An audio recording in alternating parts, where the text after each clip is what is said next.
1 Oktober 1965, Indonesia bangun dalam tragedi. 6 jenderal terbunuh, negara diambang kekacauan. Di balik hiruk-pikuk ini, ada satu nama yang perlahan menghilang.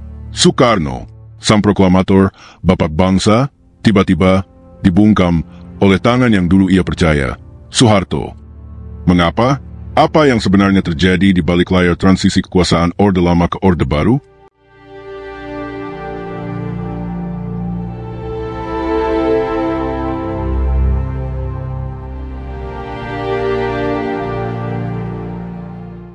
Peralihan kekuasaan dari Presiden Soekarno ke Jenderal Soeharto bukanlah sebuah proses yang berlangsung dalam semalam. Ia adalah bagian dari rangkaian panjang intrik politik, manipulasi narasi, dan pembentukan ulang struktur kekuasaan nasional. Salah satu tindakan paling menentukan dalam proses itu adalah keputusan Soeharto untuk membatasi, bahkan secara de facto menahan Presiden Soekarno setelah peristiwa Gerakan 30 September 1965 atau G30S. Tindakan ini bukan sekadar taktik sementara. Ia adalah bagian dari strategi besar untuk membongkar Orde Lama dan meletakkan fondasi Orde Baru.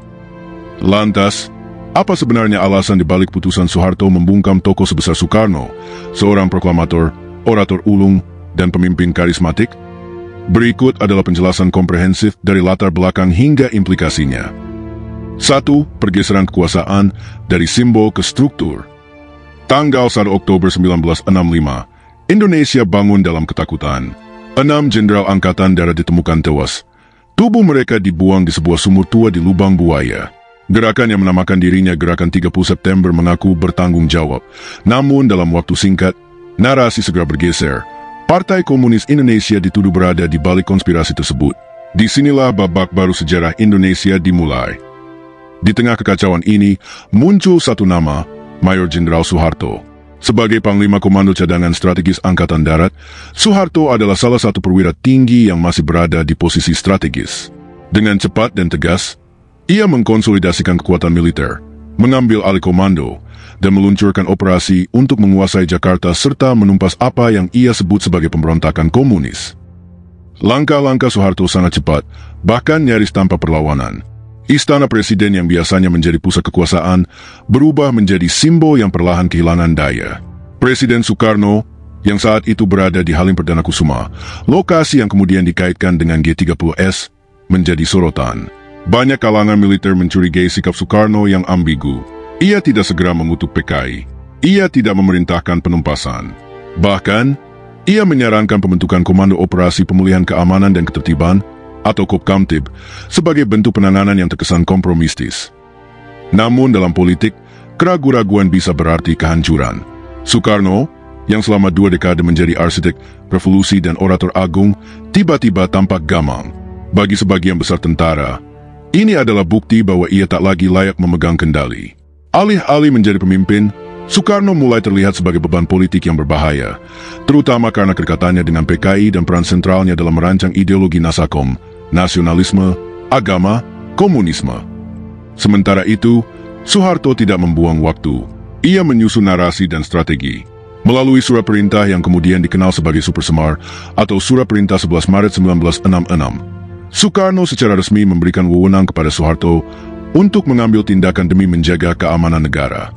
Meskipun latar belakang dan cara perolehan Super Semar masih menjadi perdebatan hingga kini, efeknya sangat nyata. Soeharto mendapat legitimasi hukum untuk memulai pembongkaran rezim lama. Inilah titik baliknya, kekuasaan formal masih berada di tangan Soekarno, tetapi kekuasaan nyata sudah beralih ke Soeharto.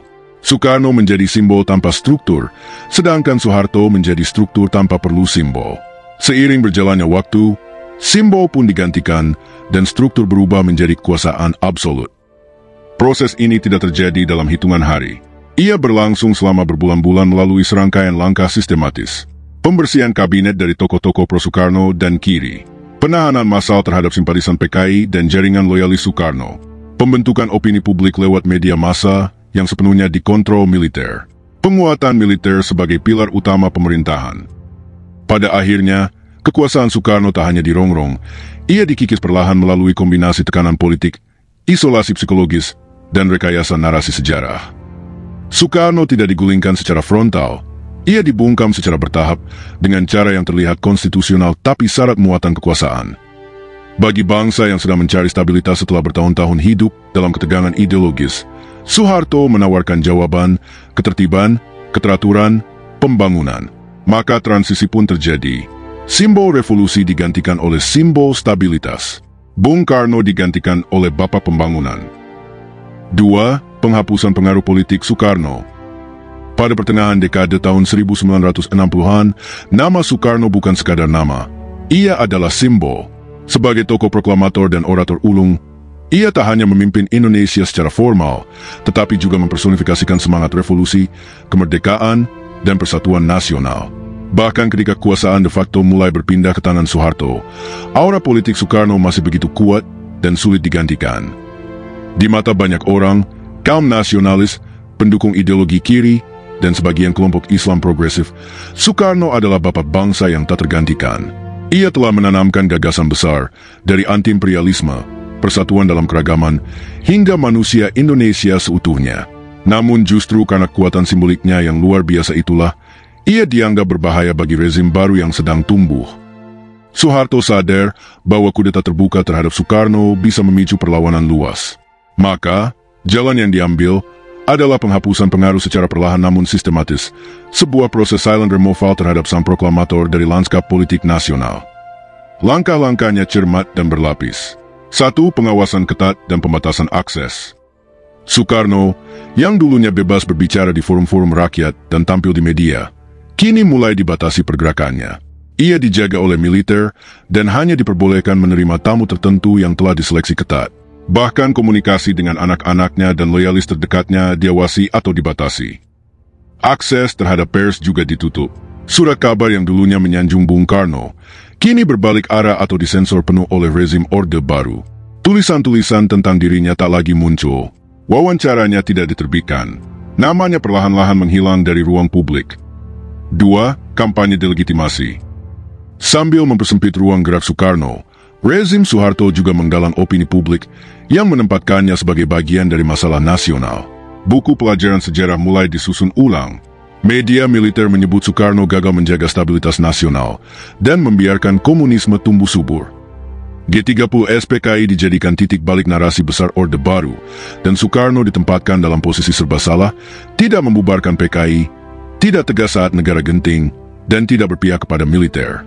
Dengan kata lain, ia bukan lagi pahlawan revolusi, melainkan sosok tua yang dianggap terlalu dekat dengan komunisme. 3. Isolasi politik Wisma Yaso, sangkar emas seorang proklamator. Pada akhirnya, strategi itu mencapai puncaknya. Soekarno ditempatkan dalam tahanan rumah di Wisma Yaso, sebuah villa di Bilangan, Jakarta Selatan. Tempat itu tak berpagar jeruji, tapi lebih ke penjara politik beraroma elegan, sangkar emas yang dibungkus kehormatan semu. Di Wisma Yaso, Soekarno menghabiskan hari-hari terakhirnya dalam kesepian. Ia tidak lagi memimpin rapat-rapat kabinet, tidak lagi menyampaikan pidato-pidato penuh semangat di depan rakyat. Ia dipisahkan bukan hanya dari kekuasaan, tetapi dari sejarah yang sedang ditulis ulang di luar tembok rumahnya. Seiring waktu, publik, terutama generasi muda, mulai lupa. Narasi resmi negara tidak menyebutnya sebagai pahlawan, tetapi menyiratkan bahwa ia bagian dari kekacauan masa lalu. Lambat laun, memori kolektif tentang Soekarno sebagai ikon revolusi pun pudar. Yang menarik dari strategi Soeharto adalah, ia tidak menggulingkan Soekarno secara brutal. Tidak ada penjara bawah tanah, tidak ada pengadilan resmi, tidak ada pengasingan ke luar negeri. Yang dilakukan adalah pembungkaman perlahan, di balik layar, melalui pengaturan wacana dan pembatasan sosial. Ini adalah pembunuhan karakter politik tanpa kekerasan fisik, tapi dengan kekuatan propaganda dan kontrol penuh terhadap media, birokrasi, dan opini publik.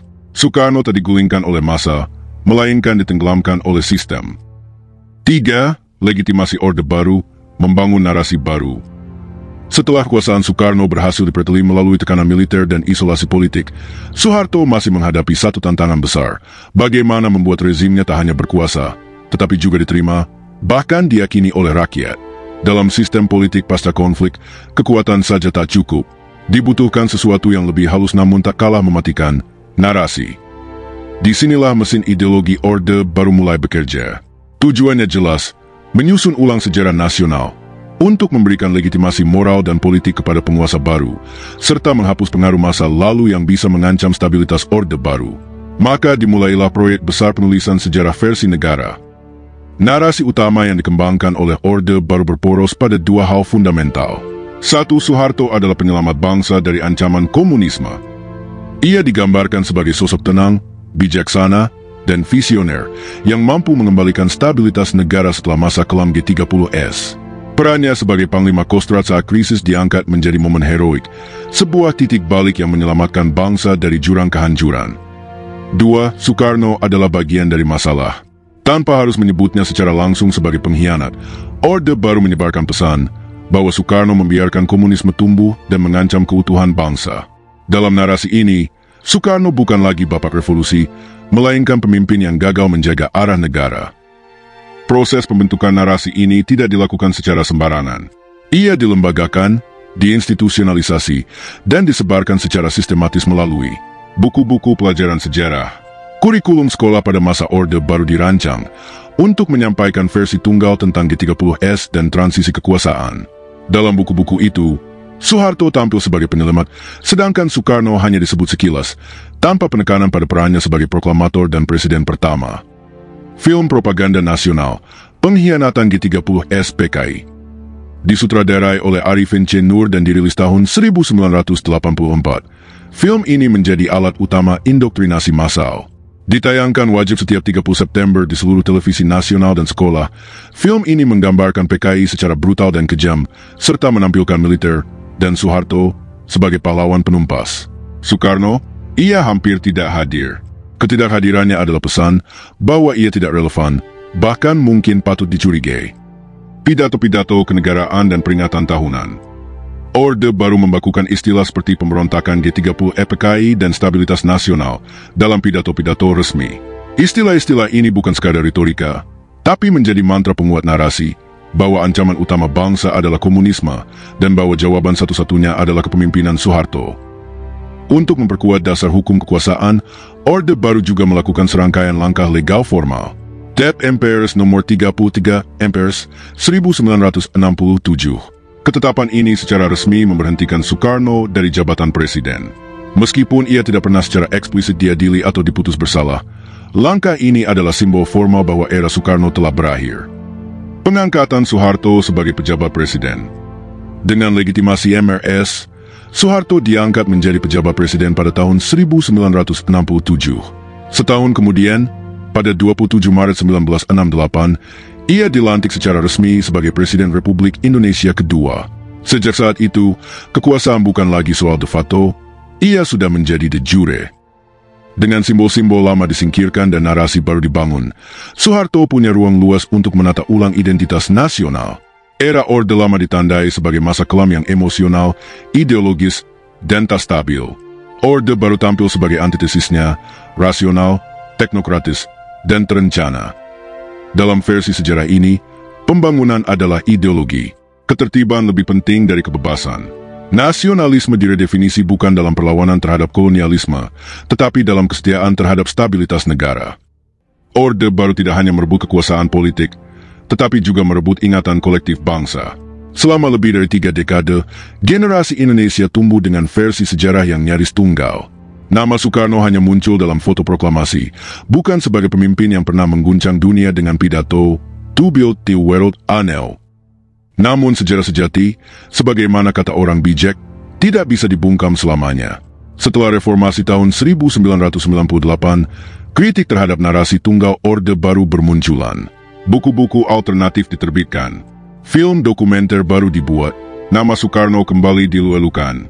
Generasi baru mulai bertanya, mengapa kita hanya diajarkan satu sisi cerita? 4. Alasan keamanan dan kestabilan. Di tahun-tahun awal pasca 30S tahun 1965, Indonesia adalah negara yang terluka. Politiknya terbelah, rakyatnya resah, dan masa depannya belum pasti. Dalam situasi rawan semacam itu, Soeharto dan para jenderal Orde Baru sadar bahwa kekuasaan yang mereka genggam belum sepenuhnya kokoh. Masih ada satu sosok yang membayangi, Soekarno. Walau secara politik mulai dikebiri, Soekarno tetap hidup dalam imajinasi publik sebagai proklamator, pemimpin besar revolusi, dan simbol persatuan bangsa. Di mata banyak rakyat, terutama di daerah-daerah yang minim akses informasi, ia masih dianggap sebagai presiden sejati. Ini adalah persoalan besar bagi rezim yang sedang berusaha menciptakan kestabilan. Bagi Soeharto, ancaman Soekarno bukan sekadar soal politik praktis, tetapi juga soal simbolik dan psikologis. Sebuah simbol dalam politik bisa jauh lebih berbahaya daripada senjata. Maka, langkah pengamanan terhadap Soekarno tidak bersifat fisik semata, tetapi menyeluruh, politik, komunikasi, dan psikologi massa. Beberapa pertimbangan strategis Orde Baru dalam konteks ini.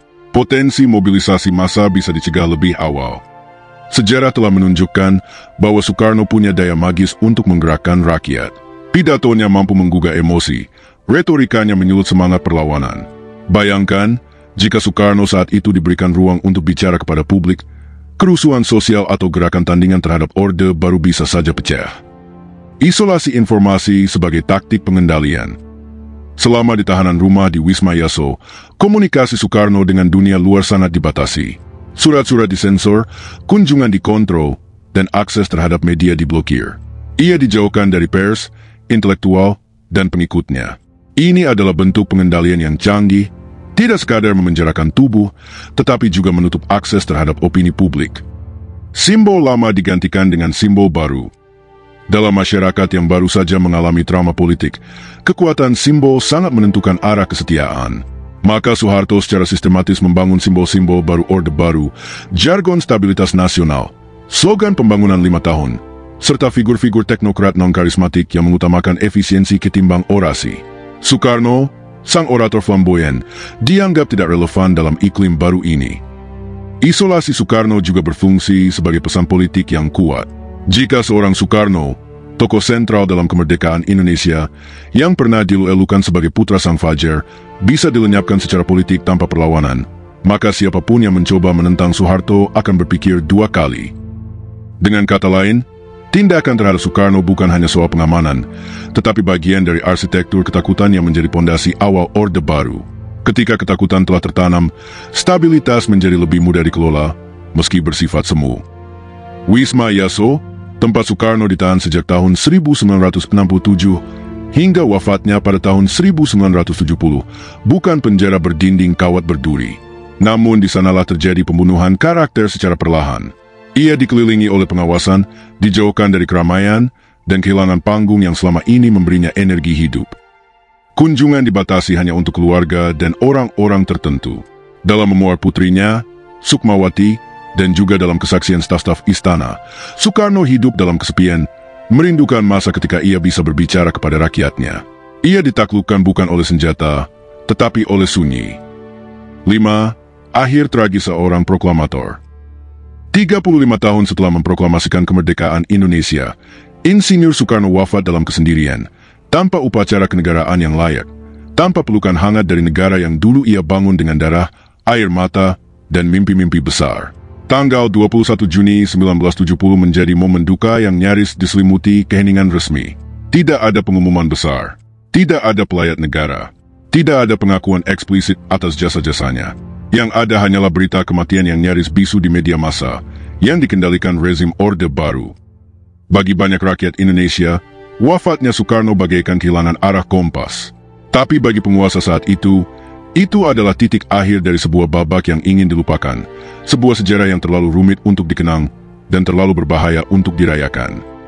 Sejak secara resmi dicopot dari jabatan presiden melalui Tap Mprs nomor 33 Mprs 1967, Soekarno menjalani masa tuanya dalam pengasingan diam-diam.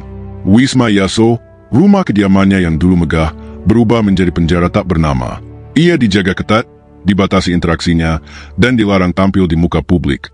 Buku-bukunya dilarang beredar, kutipan pidatonya dihapus dari pelajaran sejarah, bahkan gambarnya mulai jarang terlihat di dinding-dinding sekolah dan kantor pemerintah.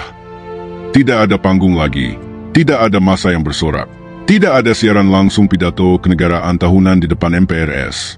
Yang tersisa hanyalah lelaki tua yang semakin renta, menulis puisi-puisi sunyi, berbicara kepada bunga-bunga di taman kecil, dan mengenang masa kejayaannya di Istana Merdeka yang kini tertutup baginya.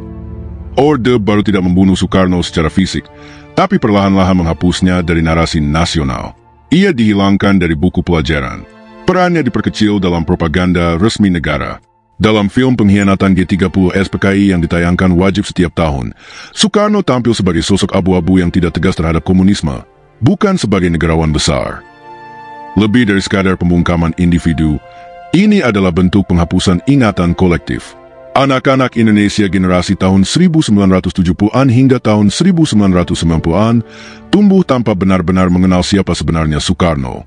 Mereka tahu ia adalah presiden pertama, tetapi tidak tahu bahwa ia pernah menjadi simbol perlawanan anti-kolonial, arsitek dasar negara, dan inspirator besar bagi dunia ketiga. Baru setelah reformasi tahun 1998, ketika Soeharto lengser dan Orde Baru runtuh, Indonesia mulai menengok kembali ke masa lalu dengan kacamata yang lebih jernih. Generasi baru mulai bertanya, mengapa Soekarno dilupakan? Apa yang sebenarnya terjadi antara tahun 1965-1970? Upaya rehabilitasi pun dimulai. Pemerintah mengakui kembali jasa-jasa Soekarno. Namanya diabadikan di Bandara Internasional, Bandara Soekarno-Hatta, jalan-jalan besar, dan universitas. Pidato-pidatonya mulai dikaji ulang. Buku-bukunya diterbitkan kembali. Ia dikembalikan ke tempatnya sebagai bapak bangsa, bukan sebagai sosok kontroversial seperti yang digambarkan oleh propaganda Orde Baru. Anak-anak muda mulai menyelami pemikirannya tentang nasionalisme, kedaulatan politik, dan keadilan sosial. Figur Soekarno kembali muncul di mural jalanan, seminar kampus, hingga media sosial. Ia menjadi ikon bukan hanya sejarah, tapi juga inspirasi untuk masa depan. Kisah akhir hidup Soekarno adalah kisah tragedi seorang pemimpin yang dibungkam oleh sejarah yang ia bantu ciptakan. Namun seperti api yang tak padam meski tertiup angin, nama Soekarno hidup kembali ketika bangsa ini mulai berani bertanya dan membaca ulang masa lalunya. Kita kini mengenangnya bukan hanya sebagai proklamator, tetapi juga sebagai manusia, dengan idealisme, kesalahan, keberanian, dan mimpi-mimpi besar yang belum semuanya tercapai. Warisan Soekarno adalah pengingat bahwa sejarah bukan milik penguasa, tapi milik ingatan kolektif bangsa. Dan selama ada yang bersedia mengingat, maka ia tidak pernah benar-benar mati. Kesimpulan, politik, kekuasaan, dan pelajaran sejarah. Tindakan Soeharto menahan dan membatasi gerak Soekarno bukan sekadar langkah keamanan, melainkan strategi jangka panjang untuk menghapus pengaruh Soekarno dari peta politik nasional dan mengukuhkan kekuasaan Orde Baru. Langkah itu efektif, tapi juga menimbulkan warisan luka sejarah yang mendalam. Sejarah Indonesia tidak bisa dipisahkan dari dinamika antara dua tokoh besar ini, Soekarno dan Soeharto. Keduanya membentuk wajah Indonesia modern, satu sebagai pemimpi besar, yang lain sebagai administrator kekuasaan. Keduanya memberi kita pelajaran tentang pentingnya menjaga keseimbangan antara karisma dan konstitusi, antara visi dan legitimasi. Kalau kamu merasa cerita ini penting untuk diketahui generasi sekarang, jangan lupa like, share, dan subscribe. Tulis juga di kolom komentar, menurut kamu, apakah Soeharto melakukan kudeta halus terhadap Soekarno?